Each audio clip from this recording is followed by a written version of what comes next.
All right, so today we are really hitting the gas pedal, diving into the world of Formula One. Yeah, we're talking speed strategy and some serious business lessons. Exactly, and we've got a great guide for this deep dive. Erd Porben-Buerer's article, McLaren's Resurgence, Lessons for Business Leaders from Formula One's Bright Orange Underdog. Really interesting read. You know, McLaren's journey back to the top is honestly inspiring. Whether you're into racing or running a company, there's a lot to learn from them. Okay, so picture this McLaren. They were once the kings of the track. Right.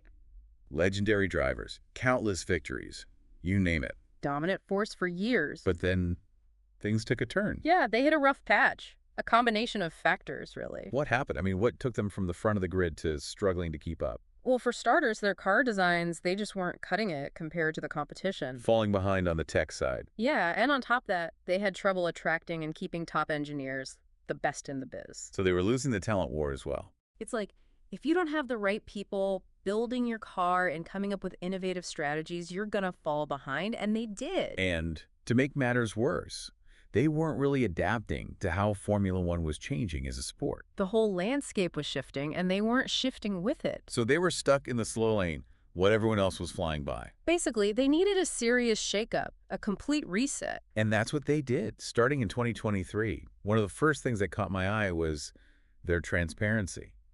I mean, they basically said to the world, hey, our car isn't great right now. It was a risky move, for sure, being so open about their weaknesses. Seemed almost counterintuitive, right? Like, why would you air your dirty laundry like that? But there's a method to the madness. By admitting their shortcomings publicly, they reset expectations. It allowed them to be more honest internally, too. So instead of pretending everything was perfect, they were like, okay, we know we're not where we need to be, but we're working on it. Exactly. And that kind of honesty, it builds trust with stakeholders, fans, sponsors, even their own team. Because nobody trusts a company or a racing team in this case that's pretending everything's rosy when it's clearly not. Right. It's like they realized authenticity was crucial in today's world.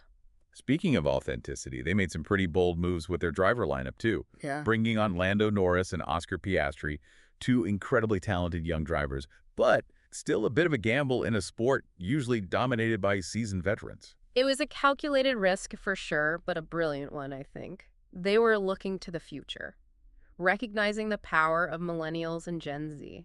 So it was as much a business decision as a sporting one. Absolutely. Lando and Oscar, they've grown up in the digital age. They're tech savvy, they're all about innovation, and they bring a whole new energy to the team. And a whole new fan base, too, right? They've got that youthful appeal. It's like they injected new life into McLaren, both on and off the track. But they didn't stop there. McLaren also went on a bit of a hiring spree. Oh yeah, this is where things get really juicy. They poached some serious talent from their rivals, especially from Red Bull. Yeah, they snatched up some big names. Rob Marshall, their new chief designer, being the biggest catch. Talk about a power move.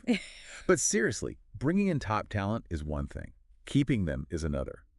How did McLaren create an environment where these superstars would actually want to stick around? That's the million-dollar question, isn't it? Clearly, they've cultivated a culture that's appealing to these high performers. A place where they can thrive. Exactly. And I think a big part of it is their commitment to innovation, their willingness to take risks. And speaking of risks, can we talk about that rear wing they debuted in Azerbaijan in 2024? Oh man, that was bold. They really pushed the limits of the regulations, and while it was eventually deemed illegal, it gave them a serious edge for a while. So they were willing to bend the rules a bit to gain an advantage. They were playing to win, and it showed everyone that McLaren was back in the game. It's a gutsy move for sure. But their comeback wasn't just about daring tech and top talent. They also made a strategic push to win over the U.S. market, right? Absolutely. They saw the huge potential in the U.S., especially with Formula One's growing popularity here. And they played it brilliantly, using things like Netflix's Drive to Survive to reach a whole new audience. And it worked like a charm. You see McLaren merch everywhere now. They understood the assignment marketing storytelling, knowing your audience. It's a masterclass in how to connect on a global scale. But with all this success, all these changes, you'd think they might get a little complacent. And that's what's remarkable. They've held on to that underdog mentality, even though they're anything but underdogs now. Even with all the wins. It's like they've bottled that hunger, that drive to prove themselves, and it's fueling everything they do. So complacency is not in their vocabulary? Not even a little bit. And that's such an important lesson for all of us, no matter what we do. Resting on our laurels is dangerous. You've got to keep pushing, keep evolving. So to recap, we've got a team that embraced transparency, invested in young talent, poached superstars, took calculated risks, and tapped into a global market, all while staying hungry for more. And we can't forget the most crucial element: time. McLaren's resurgence didn't happen overnight. It was years of strategic decisions, investments, and a relentless pursuit of their goals. It's like they say, Rome wasn't built in a day. Exactly. Patience, persistence, Mm-hmm. a long-term vision. Those are the ingredients for a true comeback story, and McLaren's just getting started. It's pretty amazing when you think about it, McLaren's journey back to the top. They really flipped the script on how these things usually go in Formula One. Yeah, how so? Well, typically you see these big legacy teams, right? The ones with tons of history and money dominating the sport. The old guard? Exactly. But McLaren showed that even after a major setback, even when people write you off, you can still climb your way back to the top. It's a testament to their resilience, that's for sure. And their leadership, that they had a plan and they stuck with it. And this U.S. Grand Prix with Lando starting in pole position, it just proves they're serious contenders, not just for race wins, but for the championship title. It's pretty remarkable. It really is. And what's interesting is they did it by blending the old with the new. They've got that McLaren legacy of innovation, but they've also embraced fresh perspectives. Like with their driver lineup, Yeah. bringing in the young guns. Exactly. Choosing Lando and Oscar was a gamble for sure, but it's paying off big time.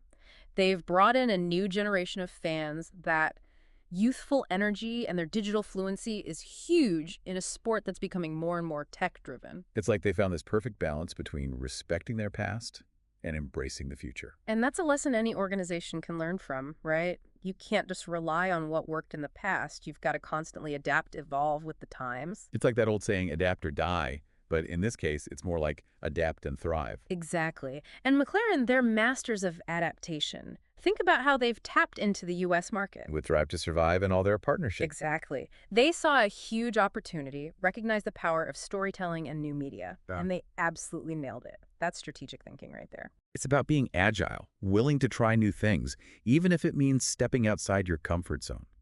But it's not just about chasing every trend either, is it? It's about having a vision, a long-term plan, and sticking to it even when things get tough. 100%. And that's another one of McLaren's strengths.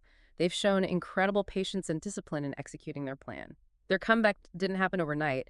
It took years of calculated decisions, smart investments, and a relentless focus on their goals. They played the long game, and now it's paying off in a big way. It's like building a house, right? Uh-huh. You need a strong foundation, a good blueprint, and the patience to see it through. You can't rush perfection. Exactly. And that's a lesson for all of us, whether we're talking about business or personal goals. It takes time, dedication, and a belief in your vision to achieve something great. And we can't forget about the importance of leadership in all of this. Zach Brown, McLaren's CEO, he's been a driving force behind their turnaround. He's a prime example of how a strong leader can completely transform an organization. He's created a culture of transparency, empowered his team to take risks, and instilled this belief that they could be the best again. That belief is contagious, isn't it? When you have a leader who believes in the team, it empowers everyone to step up their game. It's incredibly powerful. And you see it in how McLaren operates now. They've got this confidence, this swagger that comes from knowing they have the right people in the right positions, all working towards a shared goal. It's that sense of unity, that shared purpose, that can turn a group of individuals into something truly special. And speaking of special, we got to talk about Lando Norris's performance in qualifying today. Pole position. The energy here in Austin is electric. He was absolutely on fire today, drove like a man possessed, putting himself in the perfect spot to challenge for the win. And potentially the championship lead. The anticipation is killing me. I'll tell you, moments like this, they really capture the magic of Formula One. No doubt about it. The energy, the tension. You can cut it with a knife. Everything on the line. And it all comes down to these drivers pushing themselves and their machines to the absolute limit. And you know what's really amazing? Even with all the data analysis, there's still this incredible human element to it. Because in the end, it's a person behind the wheel, making those split-second decisions that can make or break the race. Exactly. And that's what makes McLaren's story so captivating. They've created this environment where talent can thrive, where risks are encouraged, and innovation is celebrated. It's more than just a racing team. It's a culture. And that culture, that belief in their ability to achieve greatness, it's what's brought them to this point, this crucial moment in the championship fight. It really is a testament to the power of vision, having that clear sense of purpose, and then getting everyone on board with it. They dared to dream big, and now they're seeing the payoff. And they're not done yet. Yeah. No matter what happens in today's race, win or lose, they've already proven they're here to stay. Yeah. That they can go head-to-head with the best of the best. They've changed the game, for sure. Shown everyone that even after a major setback, you can bounce back even stronger. It's inspiring, honestly. It's a story that goes way beyond the racetrack. It's about resilience, adapting to change, and never giving up on excellence. It reminds us that no matter what obstacles we face in business, in our personal lives, anywhere, with the right mindset, the right team, and that unwavering belief in ourselves, we can achieve anything. So there you have it, McLaren's extraordinary comeback. A masterclass in transformation, a testament to the power of innovation, and a huge inspiration to anyone who dares to dream big. It just goes to show the race is never really over until you cross that finish line. And even then, there's always a new challenge waiting around the corner. What will McLaren do next? Well, that's a story for another deep dive. Until then, keep your eyes on the track. And remember, the only limit is the one you set for yourself.